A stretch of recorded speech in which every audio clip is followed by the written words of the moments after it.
আল্লাহ তাআলা আমাদেরকে বড় ভালোবেসে মহব্বত করে মানুষ হিসাবে আল্লাহ তাআলা আমাদেরকে সৃষ্টি করেছেন। আল্লাহ তাআলা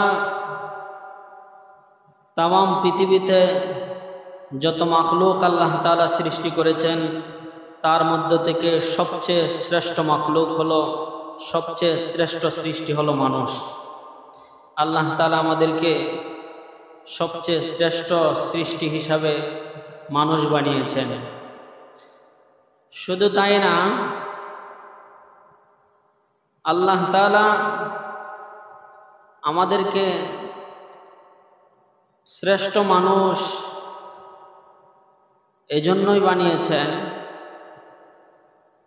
যে আল্লাহ তাআলা পবিত্র কোরআনে কারিমে ইরশাদ করেছেন, মুসলমান হিসাবেও আল্লাহ তাআলা আমাদেরকে শ্রেষ্ঠ বানিয়েছেন। আমরা ইচ্ছা করে কেউই মুসলমানের ঘরে জন্ম নেই নাই। আল্লাহ তাআলা আমাদেরকে মুসলমানের ঘরে জন্ম দিয়েছেন। ইহুদি, খ্রিস্টান, নাসারা, বৌদ্ধ, হিন্দুদের ঘরে জন্ম না দিয়ে মুসলমানের ঘরে জন্ম দিয়েছেন। একজন জন্মসূত্রেই মুসলিম হিসাবে আল্লাহ তাআলা দুনিয়াতে আমাদেরকে প্রেরণ করেছেন। এটা আল্লাহ তাআলার খাস দয়া আর মেহেরবানি। এই মুসলমান হওয়ার জন্য কেউ কোনোদিন আল্লাহ তাআলার কাছে চিঠি লিখে নাই। লিখছে কেউ? চিঠি লিখে নাই। কেউ দরখাস্তও দেয় নাই যে আল্লাহ আমাকে মুসলমানের ঘরে জন্ম দিয়েন। আল্লাহ তাআলাই মুসলমানের ঘরে জন্ম দিয়েছেন। কেন জন্ম দিয়েছেন? আল্লাহ তাআলা আমাদেরকে শ্রেষ্ঠত্ব দান করেছেন, এজন্যই মুসলমানের ঘরে জন্ম দিয়েছেন। কারণ আমরা হলাম পৃথিবীতে যত উম্মত আল্লাহ তাআলা পাঠিয়েছিলেন সৃষ্টি করে, সমস্ত উম্মতের মধ্যে আমরা হলাম শ্রেষ্ঠ উম্মত। শ্রেষ্ঠ উম্মত কেন শ্রেষ্ঠ উম্মত হইলেন? এজন্য শ্রেষ্ঠ উম্মত হইলেন যে আমাদের নবী শ্রেষ্ঠ। আমাদের নবী শ্রেষ্ঠ। যত নবী আল্লাহ তাআলা দুনিয়াতে পাঠিয়েছেন সমস্ত নবীদের মধ্য থেকে শ্রেষ্ঠ নবী হিসাবে আল্লাহ তাআলা আমার আপনার নবী মুহাম্মদুর রাসূলুল্লাহ সাল্লাল্লাহু আলাইহি ওয়াসাল্লামকে দুনিয়াতে পাঠিয়েছেন। এজন্য আমাদেরকে শ্রেষ্ঠ উম্মতের জিম্মাদারি দিয়েছেন। শ্রেষ্ঠ উম্মত হিসাবে আল্লাহ তাআলা আমাদেরকে বানিয়েছেন। দেখেন, শ্রেষ্ঠ উম্মত যেহেতু আমরা শ্রেষ্ঠ মানুষ, আমাদের নবী শ্রেষ্ঠ, ঠিক তেমনিভাবে দেখেন মানুষ যত দামি হয় তার যা যা সে ব্যবহার করে সব কিছু দামি হয়। কি বলেন? মানুষ যত দামি তার পোশাক আশাকও দামি হয়, তার খাবার খাদ্য এগুলাও সে দামি দামি খাবার খায়। আল্লাহ তাআলা আমরা যেহেতু শ্রেষ্ঠ মানুষ, আমাদের জন্য আল্লাহ তাআলা শ্রেষ্ঠ কিতাবও দান করেছেন। শ্রেষ্ঠ কিতাবও দান করেছেন। যেই কিতাব দান করেছেন এর চেয়ে শ্রেষ্ঠ কিতাব আল্লাহ তাআলার কাছে আর নাই। আর নাই। হয়তোবা আপনারা বুঝতেছেন না, আমাদেরকে আল্লাহ তাআলা কোরআন দান করেছেন। কি দান করেছেন? কোরআন দান করেছেন। কোরআনের চেয়ে দামি আরো কোনো কিতাব আল্লাহর কাছে আছে? হ্যাঁ, যদি থাকতো সেটা এই উম্মতদেরকে দান করা হতো। যদি থাকতো এই উম্মতদেরকে আল্লাহ তাআলা দান করতেন কোরআনের চেয়ে শ্রেষ্ঠ আরো কোনো কিতাব থাকলে। যেহেতু কোরআন শ্রেষ্ঠ কিতাব, আল্লাহ তাআলা শ্রেষ্ঠ উম্মতকে শ্রেষ্ঠ কিতাব আল্লাহ তাআলা দান করেছেন। শ্রেষ্ঠ কিতাব আল্লাহ দান করেছেন। কেন দান করেছেন? দেখেন, হযরত মূসা আলাইহিস সালাতু ওয়াস সালাম তিনি তো তুর পাহাড়ে আল্লাহর সাথে কথা বলতেন। তুর পাহাড়ে আল্লাহর সাথে কথা বলতেন। একদিন আল্লাহ তাআলাকে জিজ্ঞাসা করতেছে, আল্লাহ, আমার তাওরাত কিতাবের মধ্যে আমি পেয়েছি এমন উম্মত আপনি দুনিয়াতে পাঠাইবেন যে উম্মত নিয়ত করার সাথে সাথে তার আমলনামায় সব লিখে দেওয়া হবে। তাহলে সেই উম্মত আপনি আমার উম্মত হিসাবে দুনিয়াতে পাঠান। আল্লাহর কাছে মূসা নবী বলছে। আল্লাহ তাআলা বলছে, মূসা, সেই উম্মত তোমার উম্মত হিসাবে পাঠাবো না। যেই উম্মত আমার, যে বান্দা, যে উম্মত নিয়ত করলেই তার আমলনামায় নেকি লিখে দেওয়া হবে, সেই উম্মত শ্রেষ্ঠ নবী মুহাম্মদুর রাসূলুল্লাহ সাল্লাল্লাহু আলাইহি ওয়াসাল্লামের শ্রেষ্ঠ উম্মত হিসাবে আমি তাদেরকে দুনিয়াতে পাঠাবো। তাহলে আল্লাহ তাআলা আমাদেরকে কত মর্যাদা দিয়েছে। শুধু তাই না, মুসা পয়গম্বর আল্লাহকে জিজ্ঞেস করে, আল্লাহ আমার তাওরাত কিতাবে আছে আপনি এমন এক উম্মত পাঠাইবেন, এমন এক জাতি পাঠাইবেন যেই জাতি আমল করবে একটা, তার সব লেখা হবে 10টা। কয়টা? 10টা।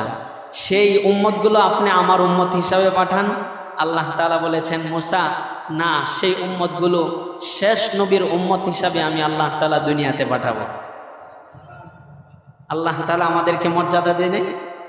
হ্যাঁ, দেখেন, শুধু তাই না, আমি যেই কথাটা বলতেছিলাম, যেই কথার জন্য আমি মুসা আলাইহিসসালাতু ওয়াসসালামের তাওরাত কিতাবে গেলাম, মুসা আলাইহিসসালাতু ওয়াসসালাম আল্লাহ তাআলার সাথে কথা বলেন তুর পাহাড়ে গিয়ে, সেটা আমরা অনেক আলোচনায় শুনেছি, ঠিক না? তুর পাহাড়ে আল্লাহ ডেকে নিয়ে কথা বলতেন। তো একদিন মুসা আলাইহিসসালাতু ওয়াসসালাম আল্লাহর সাথে কথা বলতেছে। আল্লাহ তাআলাকে মুসা জিজ্ঞেস করে যে, আল্লাহ আপনি যে আমার সাথে কথা বলতেছেন, আমার চেয়ে বেশি কথাও কি আরো কোনো মানুষের সাথে আপনি বলবেন? আরো কোনো মানুষের সাথে আপনি বলবেন আমার চেয়ে বেশি কথা? তখন আল্লাহ তাআলা মুসা নবীকে ডাক দিয়া বললেন, হ্যাঁ মুসা, আমি তো অনেক দিন পরে পরে তোমাকে তুর পাহাড়ে ডেকে এনে তোমার সাথে কথা বলি, তোমার সাথে কথা বলি, তাও সব সময় না, অনেক দিন পরে পরে, 1 মাস পরে পরে বা তারও লম্বা সময় পরে তোমাকে ডেকে নিয়ে আসি তুর পাহাড়ে, তারপরে তোমার সাথে কথা বলি। তুমি শুনে রাখো, আমি এমন এক জাতি পাঠাবো, এমন এক উম্মত পাঠাবো, যেই উম্মতকে তোমার সাথে তো আমি মাসে মাসে কথা বলি, সেই উম্মতকে আমার কথার ভান্ডারগুলোই সে উম্মতের কাছে আমি জমা করে রাখবো।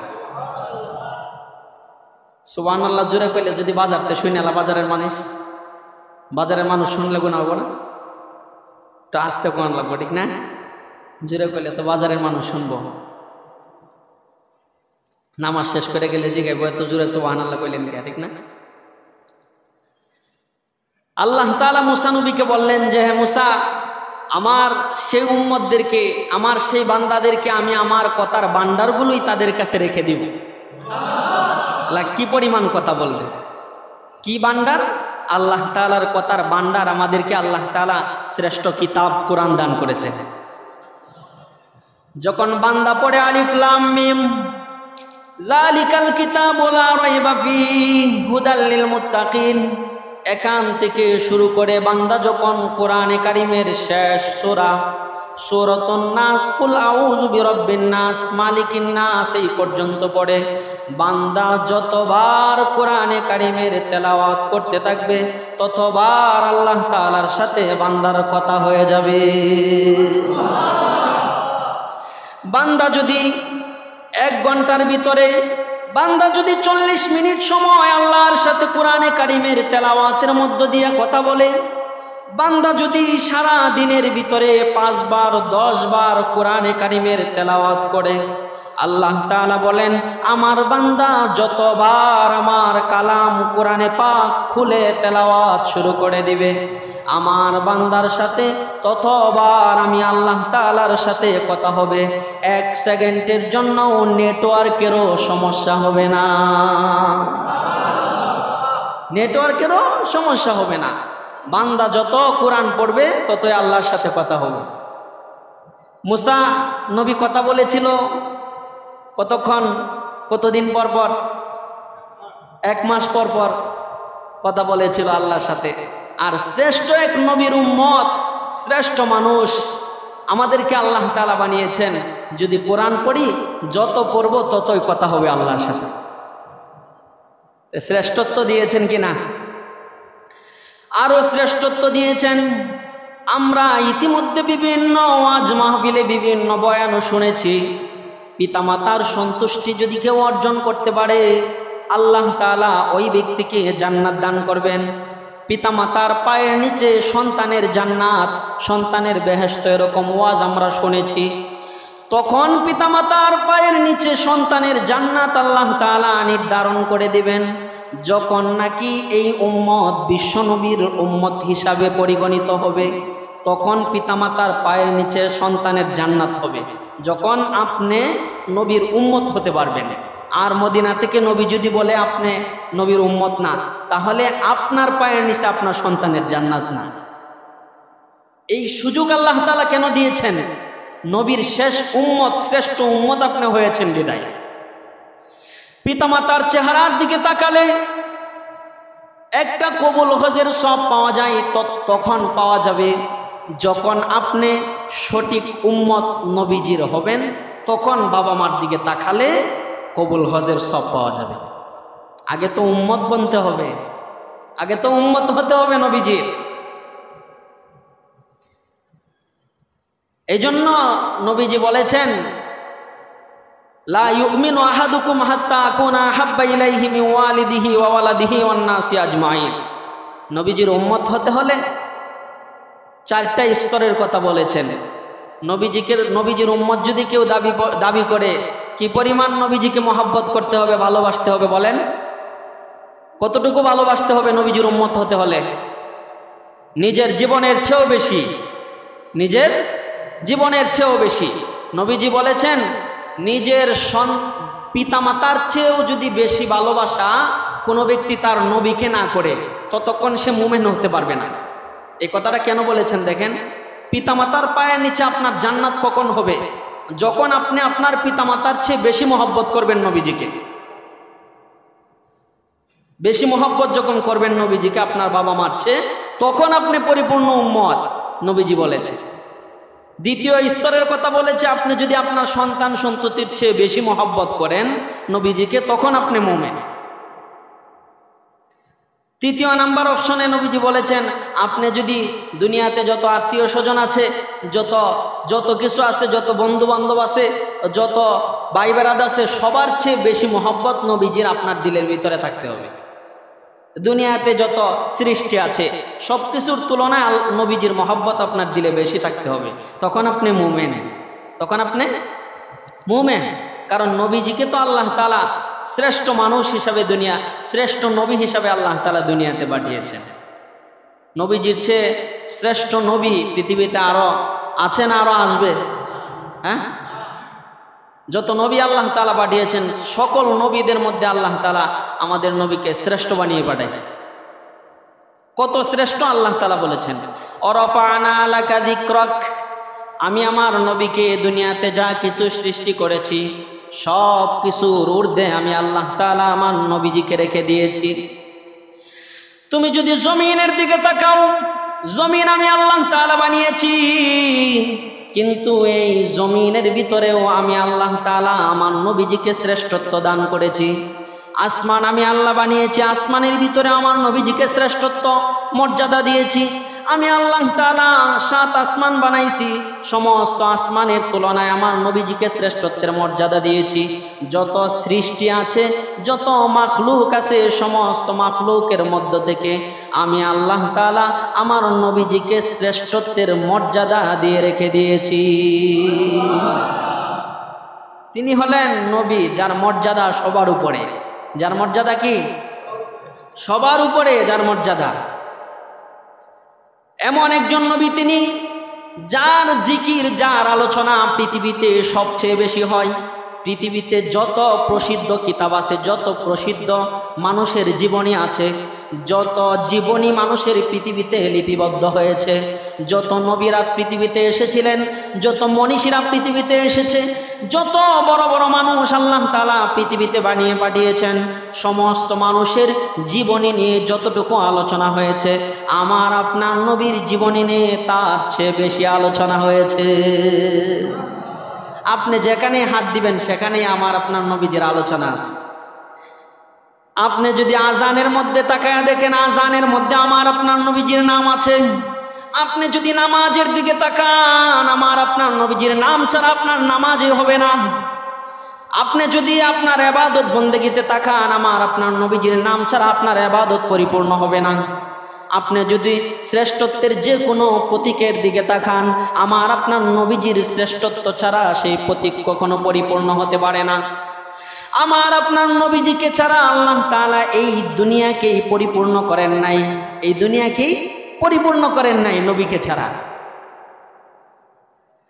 কারণ নবীজির সৃষ্টি নিয়ে যদি, নবীজির জীবনী নিয়ে যদি আপনি একটু পড়াশোনা করেন, তাহলে আপনি তাকায় দেখবেন আল্লাহ তাআলা যখন নবীজিকে সৃষ্টি করেছেন, অনেক সাহাবায়ে কেরাম নবীজিকে প্রশ্ন করেছিলেন, ইয়া রাসূলুল্লাহ আপনি নবী হয়েছেন কবে থেকে? কিন্তু ওই সাহাবী জানতো নবীজি মক্কায় জন্মগ্রহণ করেছে, পাশাপাশি 40 বছরে নবুয়ত প্রাপ্ত হয়েছে, সব কিছুই জানতো। জানার পরেও সাহাবী জিজ্ঞাসা করেছে, আপনি নবী হয়েছেন কবে? নবী হয়েছেন কবে? নবীজি বলেছে, ও সাহাবায়ে কেরাম, আমাকে যদি সৃষ্টি না করা হতো তাহলে পৃথিবীর কোনো কিছুই আল্লাহ তাআলা সৃষ্টি করতেন না। আদম নবী যখন মাটি আর পানিতে মিশ্রিত ছিল, কাদা মাটি আর পানিতে মিশ্রিত ছিল, তখনও আল্লাহ তাআলা আমাকে নবী হিসাবে বানিয়েছেন। পৃথিবীর প্রথম মানুষকে আদম। আদম নবী যখন কাদা মাটিতে মিশ্রিত, তখন আল্লাহ তাআলা আমার আপনার নবীকে সৃষ্টি করেছেন, আরো আগে। নবীজির শান মান মর্যাদা পৃথিবীর সব কিছুর চেয়ে ঊর্ধ্বে। আল্লাহ তাআলা এভাবেই নবীজিকে পৃথিবীর শ্রেষ্ঠত্বের মর্যাদা দিয়ে পৃথিবীতে পাঠিয়েছেন।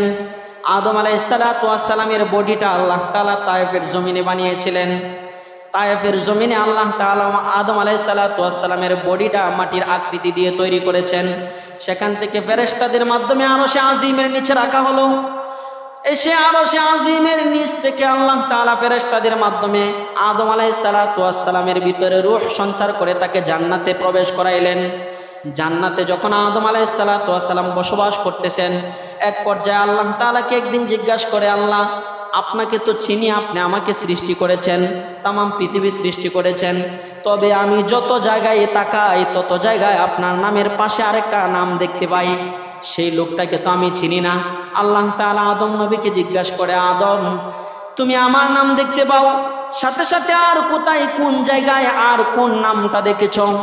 তখন আদম নবী বলে, আমি যখন তায়েফের ময়দানে ছিলাম, সেখান থেকে ফেরেশতারা আমাকে আরশে আজিমের নিচে এসে রেখে দিয়েছে।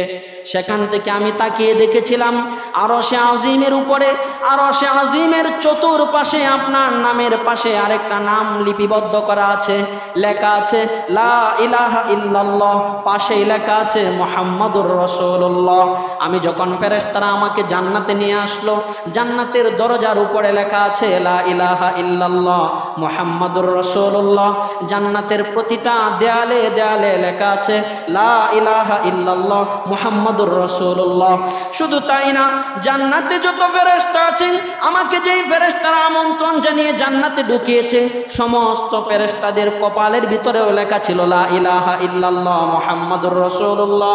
শুধু তাই না, জান্নাতে আমাকে যত নাজ নিয়ামত দেওয়া হয়েছে, প্রত্যেকটা প্লেটের ভিতরে, প্রত্যেকটা আসবাবপত্রের ভিতরে লেখা আছে লা ইলাহা ইল্লাল্লাহ মুহাম্মাদুর রাসূলুল্লাহ। জান্নাতে যত নাজ নিয়ামত ফলের গাছ আছে, সমস্ত গাছের ভিতরে লেখা আছে লা ইলাহা ইল্লাল্লাহ মুহাম্মাদুর রাসূলুল্লাহ। শুধু তাই না, যত ফল আছে সমস্ত ফলের ভিতরেও লেখা আছে লা ইলাহা ইল্লাল্লাহ মুহাম্মাদুর রাসূলুল্লাহ। শুধু তাই না, জান্নাতের গাছের পাতাগুলোর ভিতরেও লেখা আছে লা ইলাহা ইল্লাল্লাহ মুহাম্মাদুর রাসূলুল্লাহ। আপনাকে তো চিনি, ওই নামটা যে আমি সব জায়গায় দেখতেছি, সেই নামের মানুষটাকে তো চিনি না। আল্লাহ তাআলা আদম নবীকে ডাক দিয়ে বলে, ও আদম তুমি জেনে রাখো, যেই মানুষটার নাম আমার পাশে দেখতেছ, তাকে যদি সৃষ্টি না করতাম, তুমি আদমকেও আমি আল্লাহ তাআলা বানাইতাম না। তাহলে আমার আপনার নবীর মর্যাদা কম না বেশি? হ্যাঁ, অনেক বেশি। এত বেশি থাকার পরেও যারা নবীকে জীবনের চেয়েও বেশি মহব্বত করতে পারে না, বাবা মার চেয়ে বেশি মহব্বত করতে পারে না, সন্তান সন্ততির চেয়ে বেশি মহব্বত করতে পারে না, ধন সম্পদ টাকা পয়সার চেয়েও বেশি মহব্বত করতে পারে না, তারা প্রকৃত নবীর উম্মত দাবি করতে পারে না। প্রকৃত নবীর উম্মত দাবি করতে পারে না। নবীর উম্মত কি শুধু মুখে মুখে দাবি করার নাম নবীর উম্মত?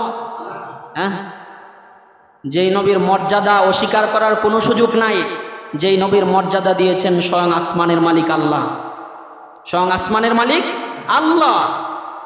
আপনি যদি সেই নবীর মর্যাদা আপনার ভিতরে আপনি লালন করতে না পারেন, মনে রাখবেন আপনার কপাল পুড়ছে। কি হয়েছে? আপনার কপাল পুড়ছে। কারণ সেই নবীজির সুপারিশ ছাড়া তো জান্নাতের বারান্দায় ঢুকতে পারবেন না। কেন শ্রেষ্ঠ উম্মত হইলাম? আল্লাহ তাআলা আমাদের নবীকে আখিরি নবী হিসাবে দুনিয়াতে পাঠিয়েছেন, আমাদেরকেও আল্লাহ তাআলা আখিরি উম্মত হিসাবে দুনিয়াতে পাঠিয়েছেন। আমাদের পরে আর কোনো উম্মত পৃথিবীতে আসবে না, আমাদের পরে আর কোনো উম্মত পৃথিবীতে আসবে না আখিরি উম্মত হিসাবে। আমাদের নবীর পরে আখেরি নবী হিসাবে আর পৃথিবীতে কোনো নবী আসবে না। আমাদের নবী আখেরি নবী, আমরা আখেরি উম্মত। আমাদের নবীকে আল্লাহ তাআলা শ্রেষ্ঠ উম্মত হিসাবে পৃথিবীতে, শ্রেষ্ঠ নবী হিসাবে পৃথিবীতে পাঠিয়েছেন। আর আমাদেরকে শ্রেষ্ঠ নবীর শ্রেষ্ঠ উম্মত হিসাবে আল্লাহ তাআলা পৃথিবীতে পাঠিয়েছেন। কিভাবে শ্রেষ্ঠত্বের মর্যাদা দিয়েছেন? দুনিয়াতে যত নবী রাসূল আল্লাহ তাআলা পাঠিয়েছেন, কোনো নবী এবং রাসূল আমাদের নবীর আগে জান্নাতে ঢুকতে পারবে না। পারবে তো? কোন নবী আমাদের নবীর আগে জান্নাতে ঢুকতে পারবে না। ঠিক তদ্রূপ আমাদের আগে পৃথিবীতে যত নবী এসেছে, কোন নবীর উম্মত আমাদের আগে জান্নাতে ঢুকতে পারবে না। এত শ্রেষ্ঠত্ব পাইলেন কারে দিয়া? হ্যাঁ, শ্রেষ্ঠত্ব এত মর্যাদা পাইলেন কারে দিয়া?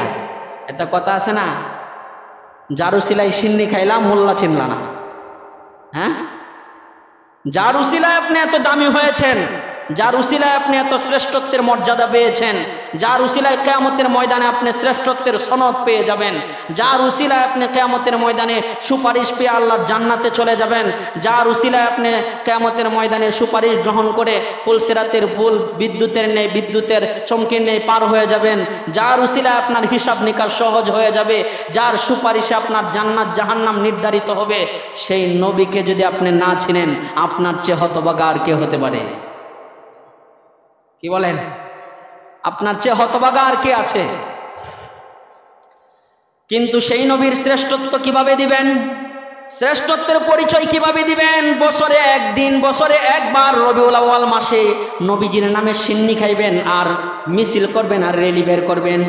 এটাই কি নবীজির মোহাব্বতের দাবিদার? এটাই কি নবীজির সম্মান দেওয়ার উপযুক্ত তরিকা কিনা? হ্যাঁ, কথা বলেন না কে? উপযুক্ত তরিকা কিনা? নাকি সারা বছর নবীজির মহাব্বত দিলে লালন করবেন? সারা বছর নবীজির মহাব্বত অন্তরে সব কিছুর চেয়ে বেশি রাখতে হবে।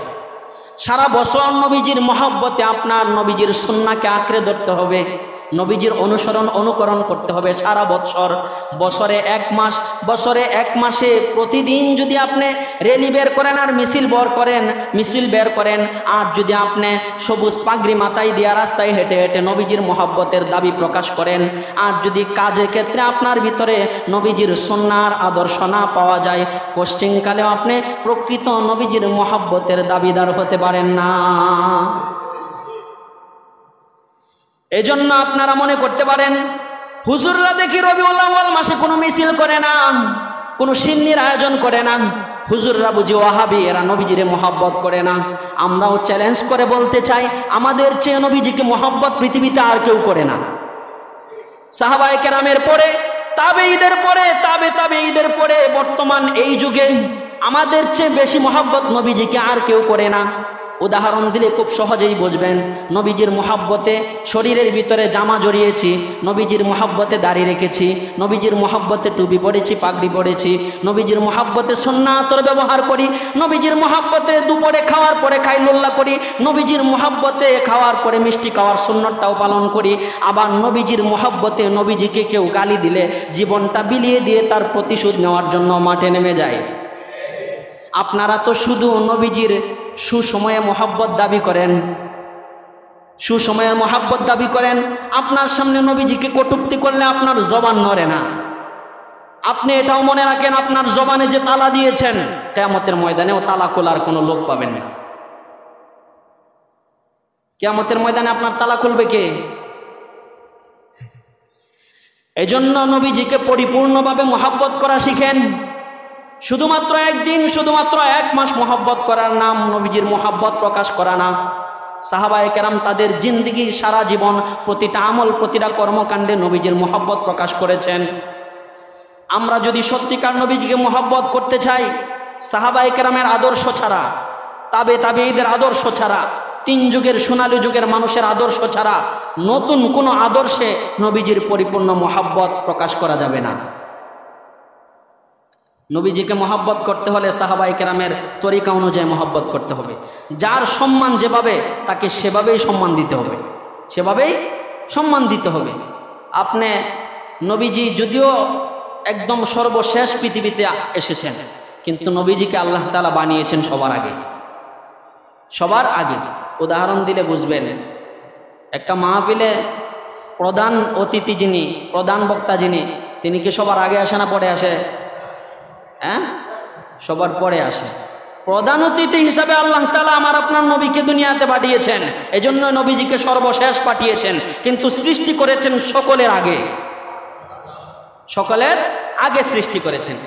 নবীজির মিলাদ শুনেন, আমরা তো মনে করি মুয়াজ্জিন সাহেব বলবে হুজুর নামাজের পরে মিলাদ আছে, আপনারা বইসেন, এটাই বুঝি মিলাদ। হ্যাঁ, নামাজের পরে মিলাদ আছে, একটু বইসেন।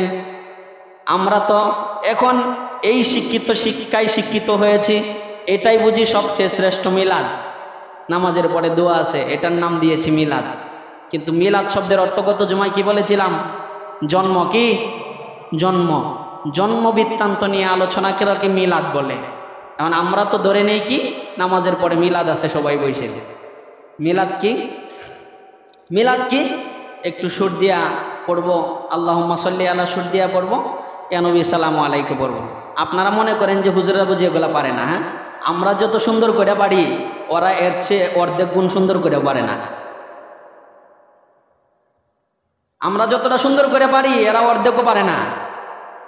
আমরা তো ধরে নিয়েছি নামাজের পরে মিলাদ আছে, সুর দিয়ে পড়বো আল্লাহুম্মা সাল্লি আলা সাইয়্যিদিনা মাওলানা মুহাম্মাদ ওয়া আলা আলি সাইয়্যিদিনা মাওলানা মুহাম্মাদ ইয়া নবী সালামু আলাইকা ইয়া রাসূল সালামু আলাইকা ইয়া হাবিব সালামু আলাইকা সালাওয়াতুল্লাহি আলাইকা। আমরা ধরে নিয়েছি এগুলো মিলাদ, এগুলো আসলে মিলাদ না, এগুলো দুরূদ। কি? এগুলো দুরূদ, এগুলো মিলাদ না। মানুষ মনে করে যে হুজুরা এগুলা পারে না, এগুলা শুধু যারা ওই মিলাদ শরীফ পড়ে, যারা এই সিন্নির আয়োজন করে, যারা দোয়া মাহফিলের আয়োজন করে, একটু এগুলা পরে সুরে সেরে ওরাই পারে, ওরাই সব পারে, হুজুরা এগুলা পারে না। আমরা যতটা সুন্দর করে পারি, ওরা আর অর্ধেকও পারে না। কিন্তু আমরা এভাবে নবীজির মহব্বত প্রকাশ করতে চাই না। বছরে একদিন, 12 মাসে 1 মাস, আমরা সদা সর্বদা 24 ঘন্টায় নবীজির মহব্বত জারি রাখতে চাই। 24 ঘন্টা জারি রাখার দরকার বেশি না, বছরে একদিন বেশি? হ্যাঁ, সব সময় দরকার না, বছরে একদিন, বছরে 1 মাস। এখন আসেন নবীজির মিলাদ শুনেন। মিলাদ কি? মিলাদ হলো নবীজির জন্ম নিয়ে আলোচনা করাকে মিলাদ বলা হয়। আমরা মনে করি এগুলো পড়ার নাম মিলাদ, এগুলো মিলাদ না, এগুলোর নাম কি? দুরূদ। কি? দুরূদ। মিলাদ হলো নবীজি কবে জন্মগ্রহণ করেছেন, নবীজি কখন জন্মগ্রহণ করেছেন, নবীজির জন্মের সময় কি কি অলৌকিক ঘটনা ঘটেছে, এগুলো নিয়ে আলোচনা করার নাম হলো মিলাদ। নবীজি কখন দুনিয়াতে এসেছেন? নবীজি শুবে সাদেকের সময় দুনিয়াতে আগমন করেছেন। আসমান জমিনের ভিতরে আল্লাহ তাআলা যা কিছু সৃষ্টি করেছে, রাত আর দিন হিসাবে আল্লাহ তাআলা দুনিয়াতে 2টা জিনিস সৃষ্টি করেছে, একটা রাত আর একটা দিন। যেহেতু নবীজি যদি দিনের বেলায় দুনিয়াতে আগমন করে দিন শ্রেষ্ঠত্বের মর্যাদা পেয়ে যায়, আর রাতের বেলা যদি আগমন করে রাত শ্রেষ্ঠত্বের মর্যাদা পেয়ে যায়, এজন্য রাতেও আবেদন করেছে আল্লাহর কাছে, আল্লাহ সর্বশেষ শ্রেষ্ঠ নবীকে রাতের বেলা আমার বুকে আপনি দুনিয়াতে পাঠাইবেন। দিনেও আবেদন করেছে আমার বুকে পাঠাইবেন। আল্লাহ তাআলা রাতকেও, আল্লাহ তাআলা রাতের আশাও নষ্ট করে নাই, আল্লাহ তাআলা দিনের আশাও নষ্ট করে নাই। আল্লাহ তাআলা এমন এক সময় নবীজিকে দুনিয়াতে পাঠাইছে যেই সময়টা রাতও ধরা যায় না, দিনও ধরা যায় না। আল্লাহ তাআলা শুবে সাদেকের সময় দুনিয়াতে নবীজিকে পাঠিয়েছে। এলা চিন্তা করে দেখেন নবীজির দাম কেমন। রাত বলে আমার ভিতরে পাঠায়েন, দিন বলে আমার ভিতরে পাঠায়েন। নবীজি মিলাদ হলো নবীজি যখন নবীজির মায়ের পেটে আসছে, স্বাভাবিকভাবে আমাদের মায়েরা যখন সন্তান গর্ভে ধারণ করে পেট আস্তে আস্তে বড় হয়, উঠতে বসতে কষ্ট হয়। নবীজির চাচা আবু তালেব একদিন নবীজিকে ডাক দিয়ে বলে, বাতিজা তোমার সম্পর্কে তো আমি অনেক কিছু জানি, তোমার শান মান মর্যাদা অনেক কিছু জানি। নবীজি বলে, চাচা কি জানেন বলেন। চাচা আবু তালেব বলে, তোমার মার কাছে কিছু শুনছি, আমি কিছু দেখছি, মিলে তোমার শান মান মর্যাদা আমি সব জানি। নবীজি বলে, চাচা কি শুনছেন বলেন। চাচা আবু তালেব বলে, তোমার মা বলেছে তোমার মার পেটে যখন তুমি আসছো, তোমার মার পেট বড় হয় নাই, তোমার মার চলতে ফিরতে কোনো কষ্ট হয় নাই, স্বাভাবিক ছিল। তোমার মা বুঝতে পারে নাই তুমি তোমার মার পেটের ভিতরে ছিলা, এটা বুঝতে পারে নাই, কোনো ধরনের কোনো কষ্ট হয় নাই। নবীজি বলে, চাচা আর কি শুনছেন। চাচা আবু তালেব বলে, বাতিজা আমি শুনেছি তোমার মা বলেছে তুমি যখন তোমার মার পেটে আসছো সেই দিন থেকে তোমার মাকে আসিয়া স্বপ্ন যুগে তোমার মাকে সালাম দিত, বিবি মরিয়াম তোমার মাকে স্বপ্ন যুগে সালাম দিত। পৃথিবীর যত আল্লাহ তাআলার সৃষ্টি যত বুজুর্গ মহিলারা ছিল, মনীষীরা ছিল, তারা তোমার মাকে স্বপ্ন যুগে সালাম দিত। ফেরেশতারা তোমার মাকে স্বপ্ন যুগে সালাম জানাইতো। শুধু তাই না, আসমান জমিন তোমার মাকে স্বপ্ন যুগে সালাম জানাইতো। পাথরগুলোর সাথে যখন পাথরগুলোর সামনে দিয়ে তোমার মা যাইতো, পাথরেরা পর্যন্ত তোমার মাকে সালাম জানাইতো তোমার সম্মানে। শুধু তাই না, মক্কার অলিতে গলিতে যখন তোমার মা হাঁটতো, মক্কার অলির গলির মাটিগুলো সেই বালুকণাগুলো থেকে তোমার মাকে সালাম জানাইতো। তোমার শান আর মর্যাদার জন্য তোমার মাকে সব জায়গায় সালাম জানাইতো। চাচাকে বলে, চাচা আর কি শুনছেন। চাচা বলে, তোমার মা বলেছে তুমি যখন গর্ভে আছো তোমার মা, তখন তোমার মা যখন পানি আনার জন্য পেয়ালা নিয়ে মক্কার কূপের কাছে গিয়া দাঁড়াইতো, পানি যদি অনেক নিচে থাকতো, তোমার মার পেটের ভিতরে তুমি থাকার কারণে তোমার সম্মানে সেই কুয়ার পানি তোমার মার হাতের নাগালে চলে আসতো। এগুলো হলো নবীজির মিলাদ। এগুলো কি নবীজির মিলাদ। তোমার মার সম্মানে, তোমার সম্মানে কূপের পানি তোমার মার হাতের নাগালে চলে আসতো। গায়েব থেকে আওয়াজ দেওয়া হতো, আমেনা তোমার পানির প্রয়োজন হয়েছে, তোমার তো কূপের কাছে আসতে হয় না। তুমি যদি বলো আমার পানির প্রয়োজন হয়েছে, আল্লাহ তাআলা তোমার সন্তানের সম্মানের কারণে তোমার বাসায় তোমার কাছে পানি পৌঁছানোর ব্যবস্থা করে দেবে। এটা হলো নবীজির মিলাদ। নবীজি জিজ্ঞাসা করে, চাচা আর কি শুনছেন।